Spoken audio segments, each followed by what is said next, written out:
లంబోదరాయ నమః. జై శ్రీరామ, జై హనుమాన్. తారాని ఆధ్యాత్మిక ఛానల్కి మీ అందరికీ స్వాగతం. ఈరోజు మనం శబరిమాత గురించి తెలుసుకుంటున్నాం. శబరిమాత గిరిజన కుటుంబంలో పుట్టిన ఒక స్త్రీ. ఈమె పంపా నది తీరంలో మతంగ మహాముని వద్ద మునికన్యల మధ్య అమాయకంగా పెరిగింది. అందువలన బోయకులంలో పుట్టినప్పటికీ ముని చెప్పిన మాటలు శ్రద్ధగా వినేది. దానివలన ఆమె యోగాభ్యాసం చేసేది. మతంగ మహామునిని పరమశివుడుగా, ఆశ్రమాన్ని కైలాసంగా భావించేది.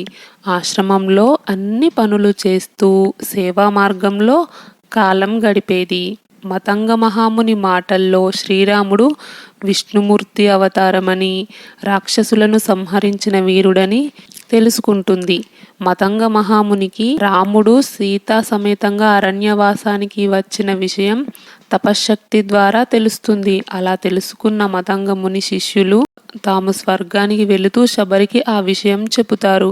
వనవాసంలో ఉన్న రాముడు ఒకానొక సందర్భంలో ఆశ్రమానికి వస్తాడని, అతని దర్శనం తర్వాత శబరిమాత కూడా శరీరాన్ని వదలవచ్చని వివరిస్తారు.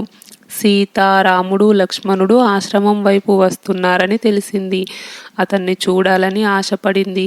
ఆ ఆశని రాముని గురించి మతంగ మహర్షి చెప్పిన మాటలు రెట్టింపు చేశాయి. ఒక్కసారి జీవితంలో రాముణ్ణి చూస్తే చాలనుకుంది. అంతకు మించి ధన్యత లేదనుకుంది. రాముని రూపురేఖలు చూసి తరించాలనుకుంది. ఎంతకాలం ఎదురు చూసినా రాముడు రాలేదు. అలాగని శబరిమాత ఎదురు చూడకుండా ఉండలేకపోయింది. మతంగ ముని ముసలివాడై శరీరాన్ని వదిలి స్వర్గానికి వెళుతూ రాముడు వస్తాడని మరలా చెబుతాడు. నీకు దర్శన భాగ్యం కలుగుతుందని ఆశ్రమాన్ని అంటిపెట్టుకొనే ఉండమంటాడు. ఎప్పటికైనా రాముడు వస్తాడని శబరి నమ్మకంతో ఉంటుంది. ఆశ్రమంలో శబరిమాత మాత్రమే ఒంటరిగా మిగిలిపోతుంది. రామనామమే సర్వమైపోయింది శబరిమాతకి. శబరిమాతకి కూడా ముసలితనం వచ్చింది. అయినా రాముడు రానేలేదు. రాముడు వస్తాడనే ఆమెకు నమ్మకం ఉంది. ఒంట్లో శక్తే కాదు, కంటి చూపు కూడా తగ్గింది. అయినా కూడా రాముడు వస్తాడనే ఆమెకు ఇంకా నమ్మకం.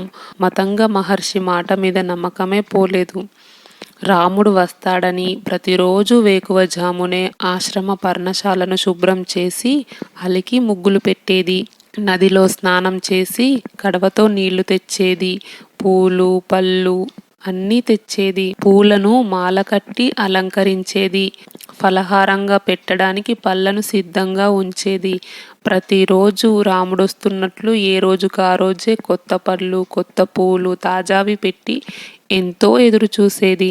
రోజులు, నెలలు, సంవత్సరాలు విసుగు విరామం లేకుండా అలా ఎదురు చూస్తూనే ఉంది. 13 సంవత్సరాలు కాలం గడిచిన తరువాత శ్రీరాముడు శబరి వృత్తాంతం చివరికి కబంధుడి ద్వారా తెలుసుకొని రామచంద్రమూర్తి శబరిమాతను చూడడానికి వస్తాడు. కానరాని కళ్ళని పులుముకొని చూసింది. చూపు కనబడలేదు. ఒళ్ళంతా కళ్ళైనట్టు చేతులతో తడిమింది. ఆరాటంలో అడుగు తడబడినా మాట తడబడలేదు. రామా రామా అని ఆత్మీయంగా పిలిచి కాళ్ళు కడిగి నెత్తిన నీళ్లు చల్లుకుంటుంది.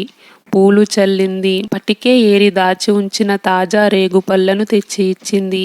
వాటిని తాజాగా ఉన్నాయో లేదో అని మంచి మంచివి తీసుకుంటూ ఇచ్చింది. అక్కడ అడవిలో దొరికే చాలా మధురమైన ఫలాలను రాముడికి సమర్పించింది. రాముడు చాలా ఇష్టంగా శబరిమాత ఇచ్చిన పండ్లను తింటాడు. శబరి ఆత్మీయతకి, ఆరాధనకి రాముడు ముగ్ధుడవుతాడు.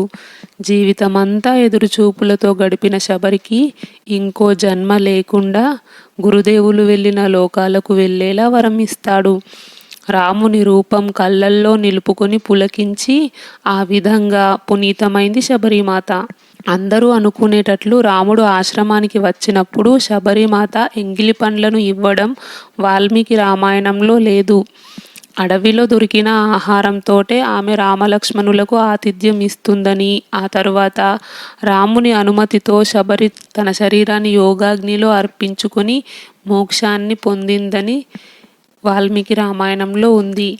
ఈ కథలో జరిగిన స్త్రీ అయిన శబరికి వేదం తెలియనప్పటికీ యజ్ఞయాగాదులు చేసే అధికారం ఆనాడు లేకపోయినను యోగ సాధన, జ్ఞానం, మోక్షం పొందడానికి అందరూ అర్హులే అని నిరూపించే ఘట్టమే రామాయణంలోని శబరిమాత కథ.